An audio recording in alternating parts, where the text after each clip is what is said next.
Hello दोस्तों, welcome to universal maths academy में आपका स्वागत है। आज हम पढ़ रहे हैं class 8 chapter 6 combustion and flame. Combustion and flame में जो टॉपिक है आपका टाइप्स ऑफ कंबशन। अब कंबशन के टाइप्स किस टाइप्स के, लास्ट वीडियो में मैंने इसके चैप्टर में और एक्सप्लेनेशन आगे के पढ़ा दिए हैं। इसमें यहाँ से स्टार्ट करना है। तो टाइप्स ऑफ कंबशन यानी कि कंबशन कितने प्रकार का होता है। फर्स्ट वन हम बात करते हैं रैपिड कंबशन की। रैपिड कंबशन क्या होता है? जैसे कि कोई एक सब्सटेंस जो बहुत तेजी से, जैसे कि बहुत तेजी से जल जाए और हीट और लाइट दे, उसी को हम रैपिड कंबशन कहते हैं। जैसे कि गैस, जैसे कि एलपीजी गैस, जैसे आपने हल्का सा चिंगारी आती है वो फटाक से जल जाता है, that is called rapid combustion. इसके अलावा हम फॉस्फोरस को भी रैपिड कंबशन मान सकते हैं, क्योंकि ये भी जैसे ही मैं इसको एयर में लेकर आता हूँ तो ये अपने आप जल जाता है। तो ये भी एक प्रकार का रैपिड कंबशन है। इसके अलावा अगला हम बात करते हैं स्पॉन्टेनियस कंबशन। स्पॉन्टेनियस कंबशन ऐसा होता है यानी कि the types of combustion which a material suddenly burst into flame without application of any apparent cause is called spontaneous. यानी कि बिना किसी चीज के अचानक वो ब्लास्ट कर जाए कंबशन, उसी को हम स्पॉन्टेनियस कंबशन कहते हैं। जैसे कि इसमें एग्जाम्पल बताया गया है, spontaneous combustion of coal dust had resulted in many disaster fires in coal mines. जैसे कि कोयले की खानों में अचानक कभी आग लग जाती है, जिसकी वजह से बहुत ज़्यादा मात्रा में कोल के डस्ट पार्टिकल्स निकलने लग जाते हैं। Spontaneous forest fire are sometimes due to heat of the sun और ड्यू टू लाइटनिंग स्ट्राइक्स। कभी कभार बिजली गिरती है जंगलों में, तो जिसकी वजह से पूरा जंगल जलने लग जाता है, उसको भी हम स्पॉन्टेनियस फॉरेस्ट के नाम से जानते हैं। इसके अलावा और भी, या कुछ इंसानों की केयरलेस की वजह से भी जंगलों में आग लग जाती है। It is remembered to that the camp fire must be completely extinguished before living a forest after a picnic or a visit. अगर आप पिकनिक और विजिट पे गए हैं जंगलों में, तो आपको कैंप फायर में जो भी आपने जो मटेरियल जला रखा है उसको पूरी तरीके से एक्सटिंग्विश कर दीजिए, यानी कि बुझा दीजिए, नहीं तो वो देखते देखते पूरे जंगल में फैल जाएगा। Next topic is explosion. अब एक्सप्लोजन क्या होता है? जैसे कि when A cracker is ignited, जैसे कि आप पटाखे दिवाली पर जलाते हैं तो वो उसमें heat, light and sound produce होता है। A large amount of gas formed into the reaction is liberated. इसमें काफ़ी मात्रा में गैस रिलीज होती है, जिसको हम एक्सप्लोजन कहते हैं, यानी कि धमाका, बहुत तेज। Explosion can also take place of pressure is applied on the crackers. Explosion भी एक प्रकार का क्या है? प्रेशर है, जो कि पटाखों में यूज किया जाता है, यानी कि बहुत तेज आवाज के साथ साथ साउंड, हीट और लाइट, ये तीनों चीजें आपको मिलती है एक्सप्लोजन में। नेक्स्ट टॉपिक हम पढ़ रहे हैं फ्लेम के बारे में।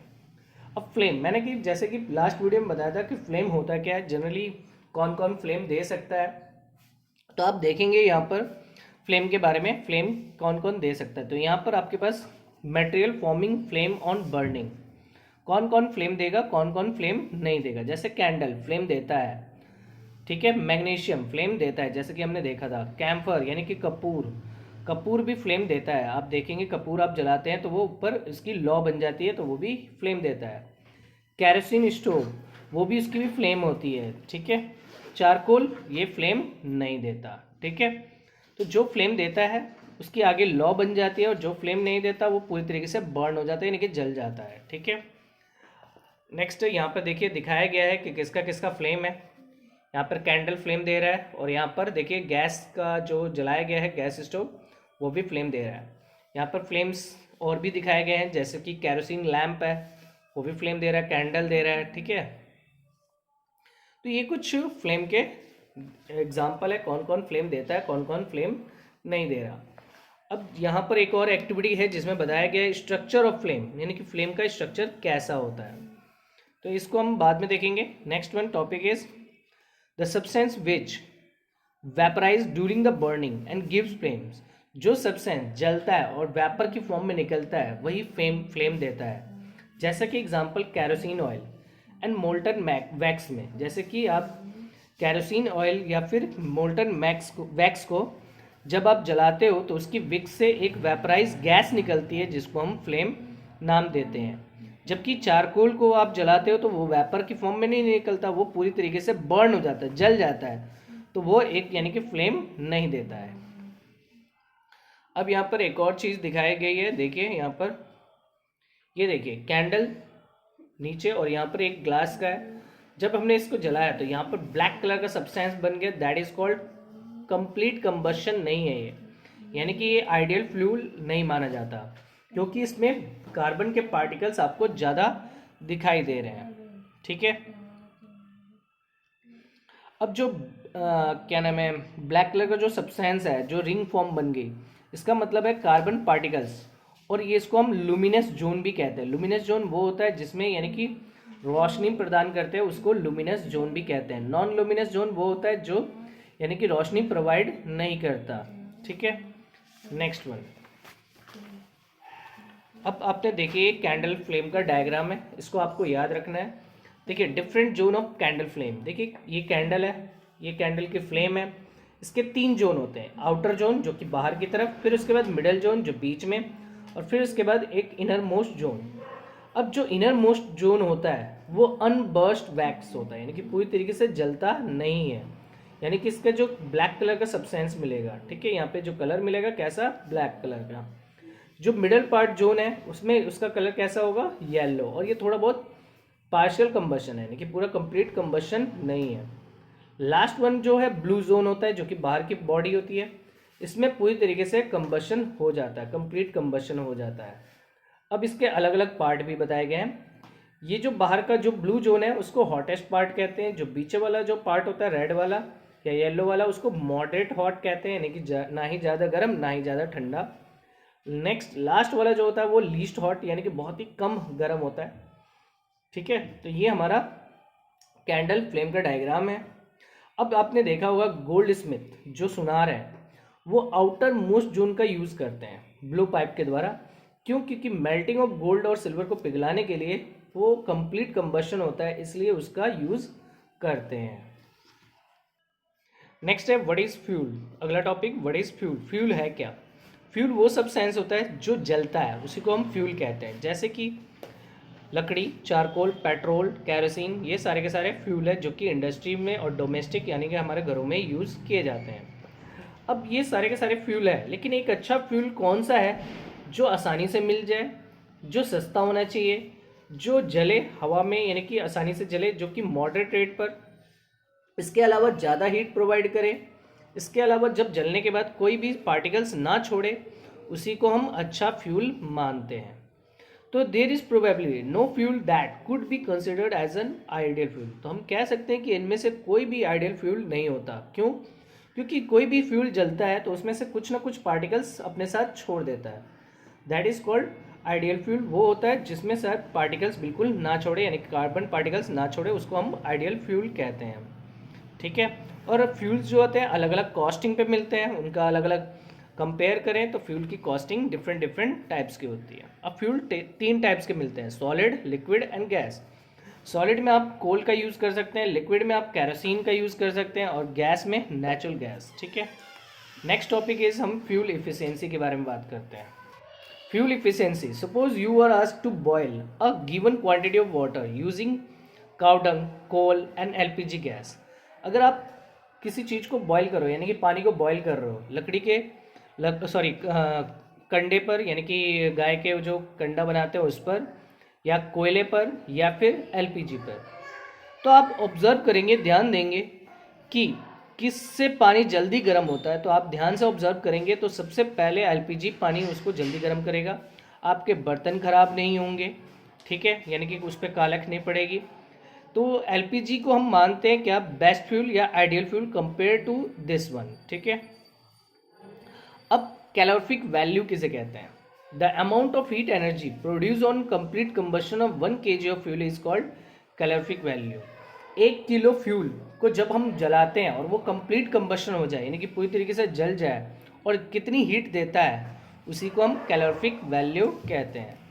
और इसको एक्सप्रेस करने का तरीका, उसकी वैल्यू निकालने का तरीका, जैसा कि आप देख रहे हैं यहाँ पर, किलो जूल पर केजी में निकालते हैं। ठीक है, तो यहाँ पर कुछ कैलोरीफिक वैल्यू दे रखी है, डिफरेंट फ्यूल, अलग अलग फ्यूल के उनकी अलग अलग कैलोरीफिक वैल्यू होती है। तो देखिए काउडंग केक की जो कैलोरीफिक वैल्यू होती है पर केजी पर किलो जूल के हिसाब से 6000 to 8000 देता है, जबकि लकड़ी जो देता है वुड देता है 17000 to 22000, कोल देता है 25000 to 33000, पेट्रोल उससे ज़्यादा देता है 45000, कैरोसिन भी 45, डीजल भी 45000, मीथेन 50000, मीथेन ज़्यादा देता है कंपेयर टू पेट्रोल और कैरोसिन से। इसके बाद आता है सीएनजी, वो भी 58000, एलपीजी 55000, यानी कि सीएनजी से कंपेयर करें तो एलपीजी इज बेटर फ्यूल। उसके बाद हम बायोगैस, बायोगैस 35000 to 40000, और उससे सबसे ज़्यादा जो बढ़िया फ्यूल माना जाता है वो हाइड्रोजन, जो कि 1,50,000, यानी इसका 3 टाइम्स, सीएनजी का 3 टाइम्स बेटर फ्यूल है। तो सबसे बेस्ट आइडियल फ्यूल माना जाएगा किसको? हाइड्रोजन को। ठीक है, next topic is burning of fuel leads to harmful product. अब जितने भी फ्यूल जलते हैं तो उसके साथ कुछ ना कुछ हार्मफुल प्रोडक्ट बाहर निकलता है जो कि हमारे इन्वायरमेंट को नुकसान पहुंचाता है। जैसे कि कार्बन, जैसे आप लकड़ी को, कोयले को, पेट्रोलियम को जलाते हो तो उसमें बहुत सी मात्रा में कार्बन पार्टिकल्स बाहर निकल जाते हैं जो कि हमारे इन्वायरमेंट को पॉल्यूट करते हैं, नुकसान देते हैं, जिससे कि और भी बीमारियां होती है जैसे कि अस्थमा और रेस्पिरेटरी प्रॉब्लम, सांस लेने में दिक्कत आती है। दूसरा, अगर इनकम्प्लीट कंबशन है, यानी कि पूरी तरीके से नहीं जल रहा कोई फ्यूल, तो उसमें कार्बन मोनोऑक्साइड गैस रिलीज होती है जो कि बहुत ही जहरीली गैस है और ये बहुत ही खतरनाक होती है। कब? जब आप बंद कमरे में इसको जलाकर आप बैठते हो या सोते हो तो बहुत ही डेंजरस हो सकते हैं, इंसान या तो मर भी सकता है, ठीक है, सोते समय। नेक्स्ट है तीसरा topic, combustion of most fuel release carbon dioxide in environment, release concentration of carbon dioxide in the air is believed to cause global warming.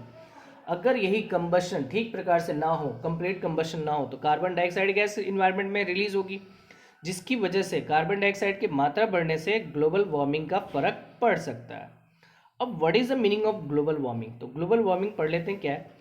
Global warming is the rise in the temperature of atmosphere of the earth, यानी कि धरती का जो temperature बढ़ जाता है उसी को हम ग्लोबल वार्मिंग कहते हैं। अब इसका नुकसान है, क्या नुकसान है? मेल्टिंग ऑफ पोलर ग्लेशियर, जितने भी ग्लेशियर है वो पिघल जाएंगे और पानी का जो समुद्र का लेवल है, वाटर लेवल, वो बढ़ जाएगा, जिसकी वजह से कई कोस्टल एरिया डूब जाएंगे, फ्लड हो जाएगा। लो लाइंग एरिया, कोस्टल, ये पूरी तरीके से सबमर्ज हो जाएंगे, यानी कि पानी से डूब जाएंगे।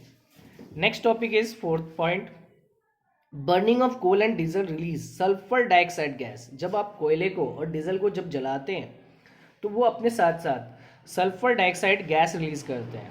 ये भी सफोकेटिंग गैस है, यानी कि सांस लेने में दिक्कत हो सकती है, और कोरोजिव गैस है। कोरोजिव मतलब जंग लग सकता है इससे, ये गैस। इसके अलावा जब petrol engine give of gaseous oxide of the nitrogen, oxide of sulphur and nitrogen dissolve in rain water and form acid.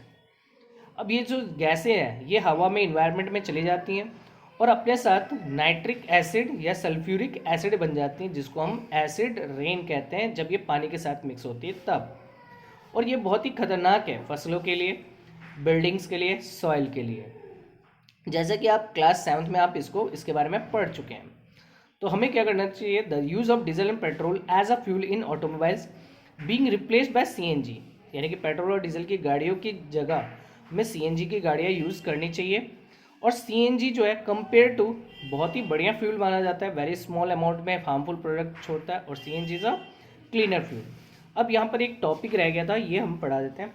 For centuries wood was used as a domestic and Indian fuel. हम जानते हैं कि लकड़ी, तो यहाँ पर यानी कि बहुत लकड़ी का पहले यूज़ किया जाता था घरों में और डोमेस्टिक फ्यूल में, लेकिन धीरे धीरे उसको रिप्लेस किया कोयले ने, और फिर उसके बाद एलपीजी आ गया।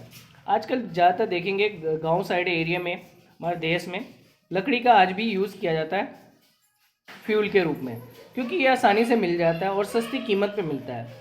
लोग क्या करते हैं, वहाँ के गांव के लोग लकड़ी को जलाना पसंद करते हैं, भले ही उसमें धुआं ज़्यादा निकले उनसे कोई फ़र्क नहीं पड़ता, लेकिन उनको पता है नहीं है कि ये धुआं उनके बॉडी के लिए बहुत ही हार्मफुल इफेक्ट कर सकता है, उनको सांस लेने में दिक्कत हो सकती है। इसके साथ साथ trees providers with useful substance. आप जानते हैं कि जो पेड़ है हमारे लिए यूजफुल सब्सटेंस प्रोवाइड करते हैं। अगर ये पेड़ नहीं रहे तो आने वाले टाइम पर डिफॉरेस्टेशन की संभावना बन जाएगी, यानी कि पेड़ों को अगर लगातार काटते रहे तो डिफॉरेस्टेशन हो जाएगा, जिसकी वजह से हमारा पर्यावरण पूरी तरीके से प्रदूषित हो जाएगा और हमें सांस लेने में दिक्कत हो सकती है। Thank you for watching and subscribe this channel.